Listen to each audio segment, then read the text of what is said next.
Dobar dan. Danas ćemo se baviti revolucijama 1848. godine. Za početak nekoliko pitanja za vas. Znate li što znači pojam revolucija? To je dakle nekakva brza i korijenita promjena, za razliku od promjena koje dolaze polako, kroz duži period i koje nisu toliko sveobuhvatne. Možete li se sjetiti nekoliko primjera revolucija kroz povijest? Francuska revolucija, recimo, industrijska revolucija, neolitička revolucija. Ne moraju sve promjene biti političke.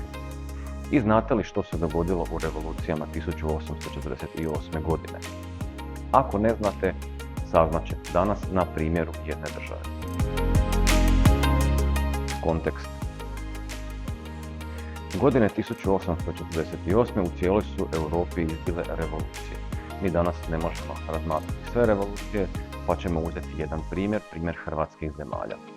Hrvatska je tada bila dio Habsburške monarhije i vlast u Hrvatskoj je bila podijeljena između Hrvatske, Hrvatskog bana i Sabora i Beča. Kada su izbile revolucije u Budimu, Beču i Pešti, Hrvatski sabor se sastao i odlučio je caru uputiti jedan popis ideja koje, ako bi se realizirale, Hrvatska bi postala moderna nacionalna država ili se barem približila tom idealu. Taj se popis ideja zove Zahtijevanja naroda. Tekst tog izvora možete pronaći u čitanci broj 2 na stranici 36. kao izvor 1.13b. To je čitanka na hrvatskom jeziku. A izvoru možete pristupiti i preko ovog QR koda. U čitanci na engleskom jeziku izvor se nalazi na 34. stranici i tom izvoru možete pristupiti preko ovog QR koda. Čitanke na ova dva jezika i na ostalim jezicima možete pronaći na poveznici joinhistory.net. Sada možete pauzirati video i pročitati izvor. Izvor i analiza izvora. Sada kada ste pročitali izvor, možemo ga prokomentirati. Ako nešto niste razumjeli, objasnit ćemo. Što je to zapravo Hrvatski sabor zahtijevao i zašto? Prvo, teritorijalna cjelovitost. Kao što smo već rekli, uprava nad Hrvatskom bila je podijeljena između Beča i Hrvatskog bana i Sabora, i što znači da hrvatski narod nije živio na jednom kompaktnom teritoriju pod jednom upravom. To znači da nekim područjima su upravljali iz udaljenih krajeva, ne poznajući baš lokalne prilike, povijest, običaje, što nije odgovaralo hrvatskom narodu. Kada bi se postigla teritorijalna cjelovitost, to znači da bi Hrvatski ban i Sabor upravljali cijelim područjem na kojem žive Hrvati. Dalje, nezavisni ministerij. Jedno političko tijelo koje bi bilo neovisno o nekakvim vanjskim utjecajima, primjerice o Beču, koji bi bio sastavljen od Hrvata koji su bili pripadnici ovih, podržavali su ove progresivne ideje i koji bi mogli upravljati Hrvatskom u smjeru postizanja nacionalne države. Dalje, narodni jezik. Službeni jezik u Hrvatskoj stoljećima nije bio hrvatski, latinski i njemački, što znači da se nisu svi mogli baviti politikom, samo oni koji su razumjeli taj jezik, nisu mogli čitati knjige, pratiti događanja, nego je to bilo rezervirano samo za obrazovanu elitu. Kada bi hrvatski jezik bio službeni, onda bi puno širi sloj ljudi mogao sudjelovati u politici i pratiti politiku.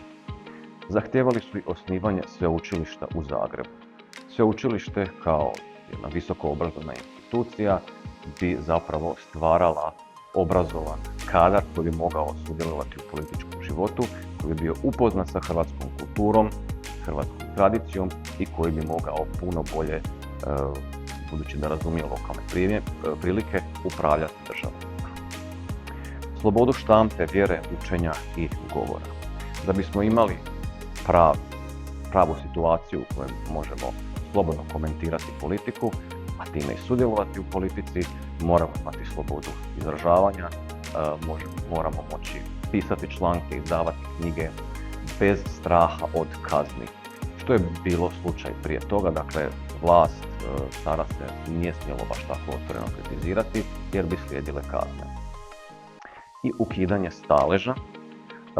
Kao što znamo, feudalna Europa je bila podijeljena u 3 staleža i samo plemstvo je moglo sudjelovati u politici, svećenstvo je isto donekle moglo, a treći stalež koji je bio najbrojniji, koji obuhvaća i građanstvo, nije mogao sudjelovati u politici. Kada bi se staleži ukinuli, kada bi svi bili ravnopravni pred zakonom, onda bi opet puno veći broj ljudi mogao sudjelovati u politici i upravljanju državom. Također, osnivanje Narodne banke, dakle, da bi postigli financijsku neovisnost. Usporedba i multiperspektivnost. Svi su ovi zahtjevi bili izraz duha vremena, a proistekli su zapravo iz Francuske revolucije. I većina europskih naroda je tada imala slične zahtjeve. Pa možemo hrvatske zahtjeve usporediti sa zahtjevima Rumunjske narodne skupštine. U njoj se navodi da je ona utemeljena na principima slobode, jednakosti i bratstva, što su zapravo ideali Francuske revolucije. Također tražili su političku neovisnost, vlastite dužnosnike u državnoj upravi, ukidanje kmetstva, slobodu govora, otvaranje rumunjskih škola, ukidanje staleških povlastica. Ako zvuči slično, to su zahtjevi gotovo identični hrvatskim zahtjevima. Kada bismo analizirali i zahtjeve ostalih naroda, pronašli bismo zapravo iste sličnosti. Refleksija i aktualizacija. Zašto je ovo nama bitno danas, 2025? Imaju li današnje države ono što su zahtijevale države 1848. godine? Primjerice, što biste rekli za vašu državu? Je li u njoj narodni jezik službeni? Postoji li nacionalno sveučilište? Ima li neki dio stanovništva koji je zaštićen, kojim su zakonom propisane privilegije? Je li vlada neovisna o drugim državama? Smiju li građani iznositi svoje političke i vjerske stavove bez straha od kažnjavanja? Ako ste na većinu ovih pitanja odgovorili pozitivno, onda nam je jasno zašto je revolucija 1848. bitna. Naime, nacionalna država je danas temelj međunarodnog političkog poretka, a zapravo nacionalne države nastaju još i dan danas.